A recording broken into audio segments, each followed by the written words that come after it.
अलाउद्दीन खिलजी का बाजार नियंत्रण। जी हाँ, ये क्वेश्चन बहुत ज़्यादा इम्पॉर्टेंट है और आपसे सेपरेट भी पूछा जा सकता है।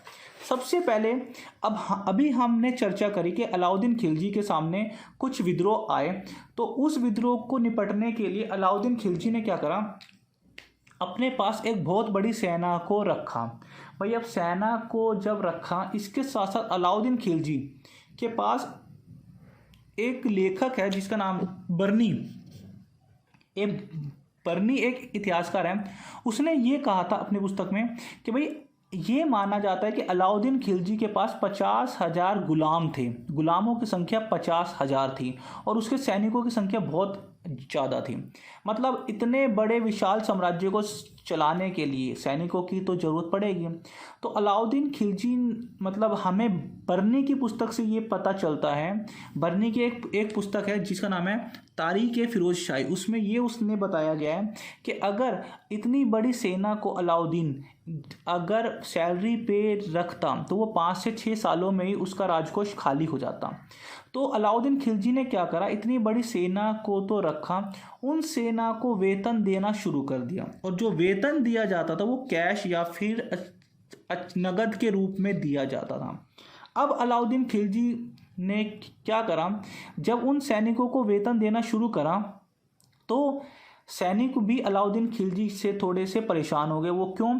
क्योंकि भाई सपोज करो अगर उस टाइम पे महंगाई अगर ज़्यादा है और वेतन कम दिया जा रहा है तो सैनिकों की आवश्यकताएं पूरी नहीं होएगी।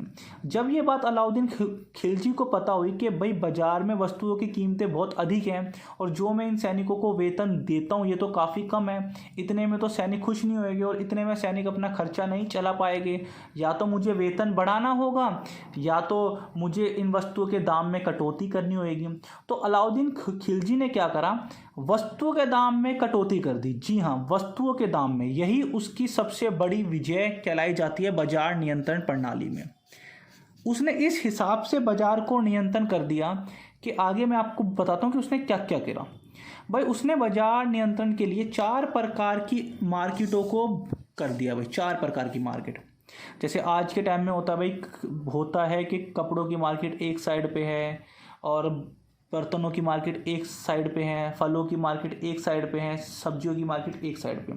उसने 4 प्रकार की मार्केटें खोल दी। सबसे पहली थी मंडी, जिसको गल्ला बाजार के नाम से जाना जाता है, ये अनाज की मंडी थी। दूसरा है रस्ल-ए-आदल, जिसमें कपड़ा, चीनी, मेवा आदि की मार्केट थी। थर्ड थी घोड़े की, दासों की और पशुओं की मार्केट। फोर्थ थी शेष वस्तुओं के और छोटे बड़े चीज़ों की मार्केट।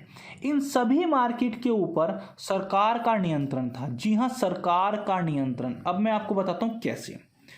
अलाउद्दीन ने मूल्य नियंत्रण की नीति को लागू करा। जी हाँ, दिल्ली सल्तनत का पहला सुल्तान वही था जिसने मूल्य नीति को लागू करा।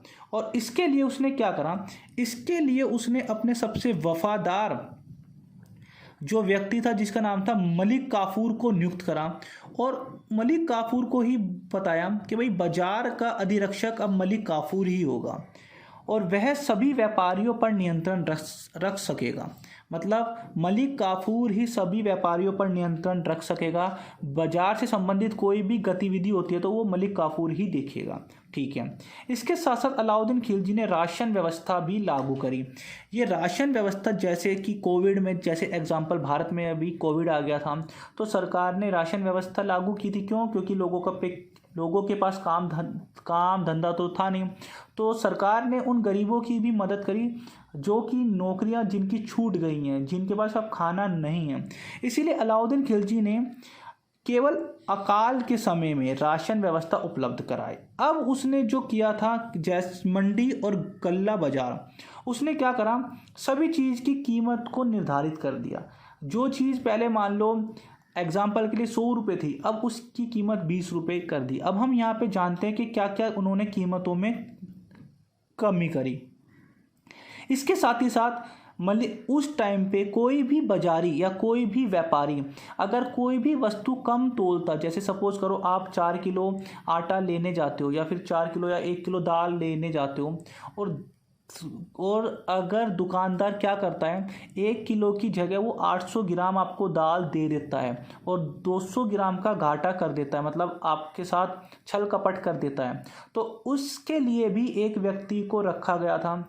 अगर सुल्तान को ये पता हो जाता कि कोई भी व्यक्ति या कोई भी बिजनेसमैन या कोई भी व्यापारी घाटा कर रहा है या फिर चालबाजी कर रहा है या फिर वस्तुओं के जो वेट है उसको कम तोल रहा है, तो उसके शरीर से उतने किलो ही मांस निकाल लिया जाता। सपोज करो अगर कोई व्यक्ति 1 किलो शक्कर लेने किसी शॉप पे गया है और दुकानदार ने 900 ग्राम शक्कर ही दी है, 100 ग्राम का उसने घाटा मतलब 100 ग्राम की हेरा फेरी कर दी। अगर ये बात सुल्तान को पता होगी या फिर मलिक कफूर को भी पता होगी, तो उस दुकानदार के शरीर से 100 ग्राम मांस को निकाल लिया जाता था। इतनी अच्छी और इतनी सख्त व्यवस्था थी, इसीलिए कोई भी दुकानदार उस टाइम पे चालबाजी नहीं करता था, हेरा फेरी नहीं करता था। फिर अलाउद्दीन खिलजी ने क्या करा, जो मंडी तथा जो गल्ला बाजार था उसमें सब चीज़ की कीमत को फिक्स कर दिया, अर्थात कम कर दिया। जैसे गेहूँ भाई प्रतिमन जैसे 7.5 जीतल प्रति मन, जो प्रति मन जो गेहूं था उसकी कीमत थी 7.5 जीतल। आपको ये 4-5 चीज़ें याद करनी होगी अगर आपको एग्जाम में अच्छे मार्क्स चाहिए, और ये काफ़ी इंपॉर्टेंट है। 1 से 2 बार आप वीडियो देखोगे आपको समझ में आ जाएगा। जो की कीमत थी 4 जीतल प्रति मन, ऐसे ही जो चना था उसकी 5 जीतल प्रति मन, चावल की 5 जीतल प्रति मन, शक्कर 1.5 जीतल प्रति मन, मक्खन, घी, नमक, सरसों का तेल 1 जीतल प्रति मन। जैसे आज के टाइम में होता है ना भाई, 100 रुपये, 500 रुपये, 700 रुपये, 1000, 2000, 1 लाख, उसी प्रकार से उस टाइम पे जीतल चलता था। ठीक है, इसके बाद हम बात करते हैं, बस ये ख़त्म होने वाला है, 5 मिनट की हो रहे हैं और आपको काफ़ी अच्छी तरह समझ में आ जाएगा। इसके बाद हम बात करते हैं जैसे दूसरा बाजार था, यहाँ पे अभी हमने बात करी थी मंडी की, अब हम पढ़ेंगे सर ए आदल की या फिर सराय ए आदल। भाई दूसरी जो मार्केट थी सराय ए आदल, इसमें कपड़ा, शक्कर, जड़ी बूटियों को, मेवा, दीपक जलाने के लिए जो तेल का इस्तेमाल होता था, इस प्रकार की मार्केट थी। इसमें क्या था, कपड़ा सस्ता नहीं था जबकि गेहूं सस्ता था। जी हाँ, उस टाइम पे कपड़ा काफ़ी महंगा था और गेहूं अभी हमने पीछे पढ़ा कि 7.5 जीतल प्रति मन था। और अगर हम कपड़े की बात करते तो एक चादर 10 जीतल में आती थी। जी हाँ, तो हम देख सकते हैं कि उस टाइम पे कपड़ा काफ़ी महंगा होता था। अगर हम बात करें कि दिल्ली के बाज़ारों में एक खज रेशम होता है, खज रेशम 16 टका का आता था, 16 टंका। इसके साथ साथ नारंगी रंग का अगर कच्चा रेशम पर अगर व्यक्ति खरीदता था तो वो 6 टका का आता था। इसके साथ साथ साधारण जो कपड़े होते थे वो 3.5 जीतल के आते थे। तो अभी हमने देखा कि भाई जीतल में भी और टके में भी उस टाइम पे आदान प्रदान किया जाता था। आज के टाइम पे जैसे रुपए हैं और जैसे 500 रुपये, 1000 रुपये, 1 लाख, इस प्रकार से हैं, है ना।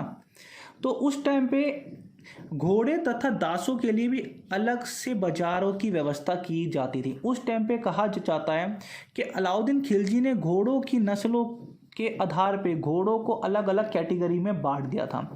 इससे पहले के सुल्तान क्या करते थे, जो भी घोड़े होते थे ना भाई, क्या वो अच्छी क्वालिटी के हो, क्या वो मीडियम के हो, सभी को एक साथ ही रख देते थे। इससे पता नहीं होता था कि जब भी युद्ध होता था तो वो सभी घोड़ों को एक साथ लेके चले जाते थे और युद्ध में कोई घोड़ा हल्का साबित होता, कोई ज़्यादा तेज नहीं दौड़ पाता, तो इसलिए वो सेना हार जाती। तो अलाउद्दीन खिलजी ने क्या करा, घोड़े की नस्लों के आधार पे घोड़ों का वर्गीकरण करा। पहली अच्छी किस्म की नस्ल, दूसरी, सेकंड और थर्ड।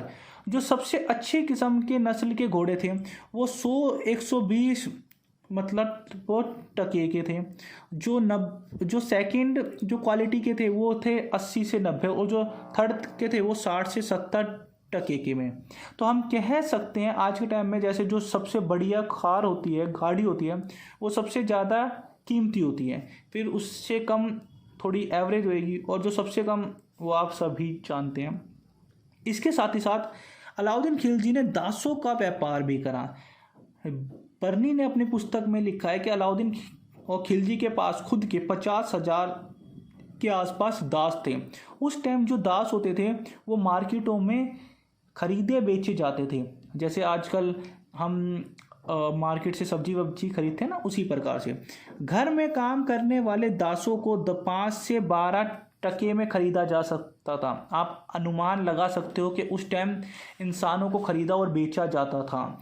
इसके साथ साथ जो दासी होती थी वो 20 से 40 टके तक खरीदी जाती थी। इन दासों से आप कुछ भी कार्य करा सकते थे। सुंदर व युवा दास जो होते थे वो 20 से 30 टके में खरीदे जाते थे। इसी के साथ साथ जो अयोग्य दास होते थे वो 7 से 8 टके में खरीदे जाते थे। अब आपको समझ में आ रहा है, अगर आप ये चीज़ भी एग्ज़ाम में लिख के आ जाते हो पॉइंटों में, तो आपको एग्जामिनर काफ़ी अच्छे नंबर देगा। इसी के साथ साथ यार, आपने अभी तक लाइक तो किया नहीं, तो प्लीज़ लाइक तो कर दो। और हाँ, सब्सक्राइब भी नहीं करा तो कम से कम जो लाल वाला बटन है उसके साथ सब्सक्राइब तो कर दो यार। अब आपके सामने आता है पशु बाजार। बस ये लास्ट पेज है और फिर ये फिनिश हो जाएगा। पशु बाजार, अभी हमने बात करी कि भाई अनाज व्यवस्था कैसे थी, दास व्यवस्था कैसे थी। अलाउद्दीन खिलजी ने पशुओं के लिए भी एक अलग से बाजारों की व्यवस्था की थी। उस टाइम जो भैंस होती थी वो 10 से 12 टके में खरीदी जाती थी। गाय को 3 से 4 टके में खरीदा जाता था। मांस के लिए अगर कोई इंसान, अगर जिसको मांस खाना है, वो 1 से 2 या फिर 5 से 6 टका मांस के लिए वो पैसा अदा करता था। इसके साथ साथ मोटी बकरी या भेड़ की 10 से 14 जीतल में उनको खरीदा जाता था। अब ये थी सारी अलाउद्दीन खिलजी के बाजार व्यवस्था से संबंधित बातें। आप 1 से 2 बार ये वीडियो देखिए, और अगर वीडियो पे कोई ऐड आता है तो यार प्लीज़ स्किप मत कीजिएगा। आपके 5-10 सेकंड से शायद इस चैनल को और ज़्यादा ग्रो मिल जाएगी। ठीक है, तो अब हम कुछ बात करते हैं याद रखने योग्य बातें, जो कि मैंने इससे पिछली वीडियो में भी बताया था कि आपका जो उत्तर होना चाहिए वो 30 से 35 मिनट में ही आपको देना होगा। हर एक उत्तर मतलब 35 से 40 मिनट के अंदर अगर आप एक उत्तर कर देते हो, आपको 3 घंटे का टाइम मिलता है, तो आपके 5 आंसर अटैम्प्ट हो जाएंगे। इसके साथ साथ लगभग 500 शब्दों में उत्तर दीजिए। अब भाई कुछ लोग कहते हैं भैया 500 शब्द कितने होते हैं, हम ऐसे एग्जाम में भाई वर्डों को गिनेंगे थोड़ी ना। तो जैसे कि एक पेज है आगे का, इस आगे के पेज पे 120 से 135 शब्द आ जाते हैं। अगर इसको आप आगे पीछे, ये जो एक पेज है आगे पीछे अगर आप इसको करते हो तो इसमें 220 से 250 शब्द आ जाते हैं। इसी प्रकार से अगर आप आगे पीछे के 3 पेज भर देते हो तो वो 500 से पार हो जाता है। पर 3 पेज सफिशेंट होते हैं कि अगर आप 3 पेज भरते हो आगे पीछे मिला के वो 6 पेज हो जाएंगे। तो आपको इस प्रकार से उत्तर करना है, और कोशिश करो कि अपने उत्तर को हमेशा पॉइंटों में लिखा करो। Answer should be in point. और हाँ, कम से कम 4 उत्तर तो आपको करके आने हैं। कुछ लोग ये बोलते हैं कि सर हम 3 आंसर करके आ गए, हम पास हो जाएंगे क्या। मैंने कहा पास होने की पॉसिबिलिटी तब हो जाती है जब आप कम से कम 4 आंसर अटैम्प्ट करते हो। 80% तो कम से कम अटैम्प्ट करो। कुछ लोग होते हैं कि भाई 2 आंसर अटैम्प्ट करके आए, हम पास हो जाएंगे। ऐसा बिल्कुल भी नहीं होता। आपको कम से कम 80% अटैम्प्ट करना ही है। और अगर हाँ, आप 5 आंसर अटैम्प्ट करते हो, 5 आंसर लिखते हो, तो इससे बढ़िया तो बात ही नहीं है कोई। और कोशिश करो कि आप जो एक आंसर जो आपका पूरा होता है वो शॉर्ट नोट्स में से ज़रूर करो। तो अगर ये आपको वीडियो पसंद आया तो यार अभी तक आपने लाइक नहीं करा, लाइक ज़रूर कीजिएगा। शेयर नहीं करा तो उन बच्चों तक शेयर कीजिए जिन्होंने अभी तक बुक्स नहीं उठाई। और बीए प्रोग्राम के बच्चों के साथ ऐसा ही होता है कि जब एग्ज़ाम आता है 1 हफ्ते पहले ही बुक्स उठाते हैं। आप मुझे कमेंट करके बताइए आप भी उन्हीं बच्चों में से हो। अब आप मुझे ये बताइए आप अपना अगला आंसर किस सब्जेक्ट के ऊपर और किस टॉपिक के ऊपर चाहते हो। अगर आपको ये वीडियो पसंद आया तो इसको लाइक कीजिए, शेयर कीजिए, और हाँ, चैनल को सब्सक्राइब करना मत भूलिएगा। जय हिंद, जय भारत।